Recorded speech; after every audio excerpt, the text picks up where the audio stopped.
The Auditing Profession Act, promulgated in January 2006, marked an exciting new beginning for the auditing profession in South Africa. There were significant changes to oversight and independence brought about by the new act. The IRBA came into being in 2006 when the auditing profession globally was hit by scandals of corporate failures. With the new act, the IRBA was given increased independence from the profession. Oversight responsibilities and powers and its jurisdiction was broadened from individual auditors to include auditing firms.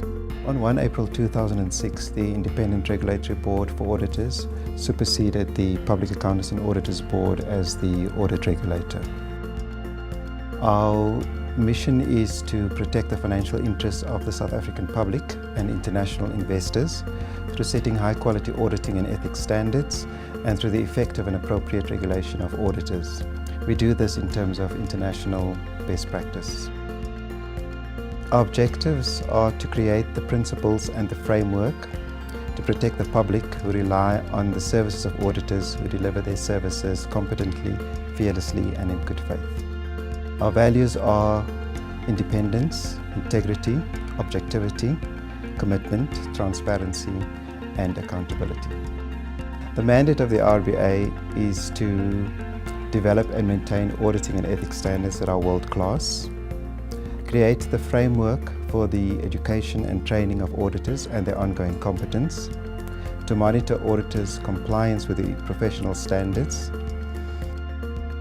investigate and take action against auditors for improper conduct, and to develop and maintain stakeholder relationships to enhance performance, accountability, and public confidence.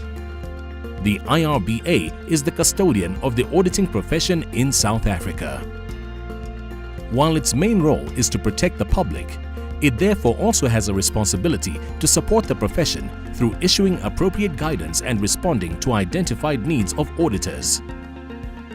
The impact of the role of the IRBA on the economy can be seen through investor confidence and stability of financial markets, which can grow the economy, and through compliance to South Africa's laws and regulations.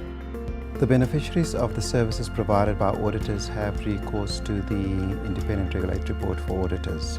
If the public or those beneficiaries believe that the services rendered by the auditor fall short of the required standard, or if they believe that the auditor is guilty of unprofessional conduct, then they can contact the IRBA. There's a distinction between the professional body to which auditors belong and the audit regulator. The professional body must serve the best interests of the auditor. The audit regulator, in this case the IRBA, must serve the best interests of the public. The IRBA has been involved in various international bodies, including being a founding member of the International Forum of Independent Audit Regulators, IFIAR.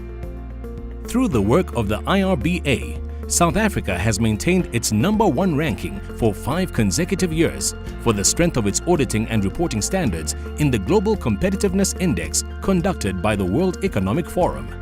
The Public Accountants and Auditors Board adopted the International Standards on Auditing, or the ISAs, in 2005 and was one of the first countries in the world to adopt the international auditing standards. However, preceding such adoption, the Public Accountants and Auditors Board took a strategic decision to not only participate in international standard setting, but to also actively influence the setting of those standards. International structures on which the IRBA currently serve or has served includes the International Auditing and Assurance Standards Board, the International Accounting Education Standards Board, the consultative advisory groups for those standard-setting bodies and task forces of the International Auditing and Assurance Standards Board, the International Ethics Standards Board for Accountants. The IRBA is also a founding member of the International Forum of Independent Audit Regulators, or IFIAR. The objectives of IFIAR is to share best practices in audit regulation, as well as share experiences and challenges that face audit regulators. The IRBA also serves on the various structures of IFIAR, including the Standards Coordination Working Group and the Inspections Workshop Working Group. the investor working group. Most recently, the IRBA was also instrumental in developing discussion papers on assurance on integrated reporting for the International Integrated Reporting Council, which is also chaired by South Africa. In a move to strengthen the crucial role of auditors as public protectors and to bring globally accepted audit practices to South Africa, the IRBA has revised its education and training program for aspiring registered auditors. Under the existing education model in South Africa, individuals who have completed the education and training programs in public practice and have written the final assessment of professional competence, the Public Practice Examination (PPE), will obtain both the CA Chartered Accountant and RA designation. In South Africa, currently there are two paths to qualifying as a chartered accountant, and you can qualify as a registered auditor at the same time.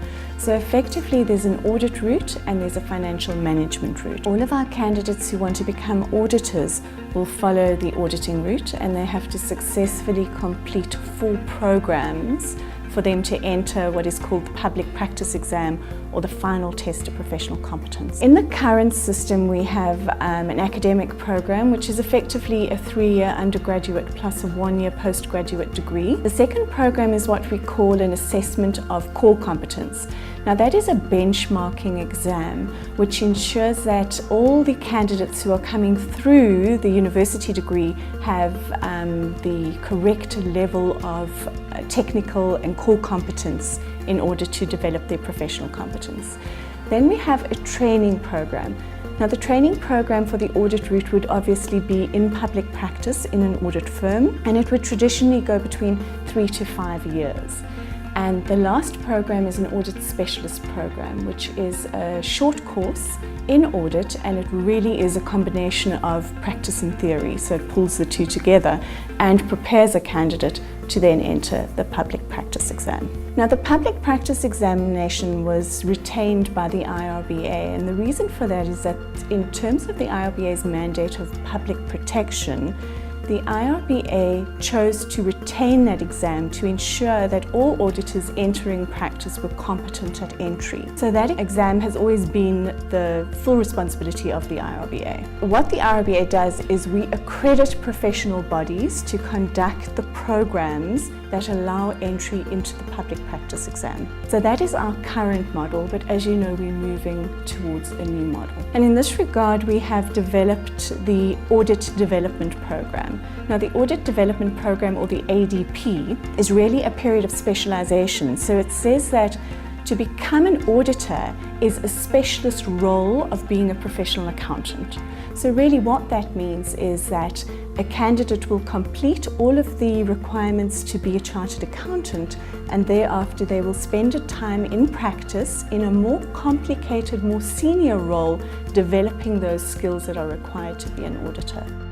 In January 2015, the IRBA will begin to roll out the Audit Development Program, which will see the RA qualification becoming a separate post-professional accountant specialization, requiring further audit-specific education, training and assessment. Audit Development Program, which is the ADP, presents for us as the IRBA quite a lot of benefits. The first one that is very important for us is that it's enhancing our public protection mandate, in that if we look at auditors and if you look at how we will be developing auditors moving forward, the auditors that will be coming out will be auditors that have had managerial experience in the audit firms. Once you're a CA and you get into the audit specialization program, that program will be giving you an opportunity to further develop your audit competence, in that at the end of the day, those that are called RAs would have had that period of being audit managers. And the benefit that comes with being an audit manager is that you start seeing audit on a more bigger picture. At the end of the day, when we finally call them RAs, they would have had an opportunity to see audit not just in a section when they're doing their own audit during their training program, when they're doing a certain client. However, they'll be seeing the full client at that point. So this is giving us that as an important one. It's because those people will now be understanding audit a bit more. We are no longer focusing on that wider pool of auditors, but now we're focusing on just the few that are retained by the firms. The IRBA is already a global leader in auditing standards, and the organization is positioning itself to enhance cooperation on the African continent. The future of the IRBA is based on a 4-pillar strategy. This strategy will see the IRBA become an influencer in Africa and a comprehensive regulator. The World Bank issued its report on the observance of standards and codes, or the ROSC, in June 2013. The recommendations in the ROSC were adopted by the Minister of Finance.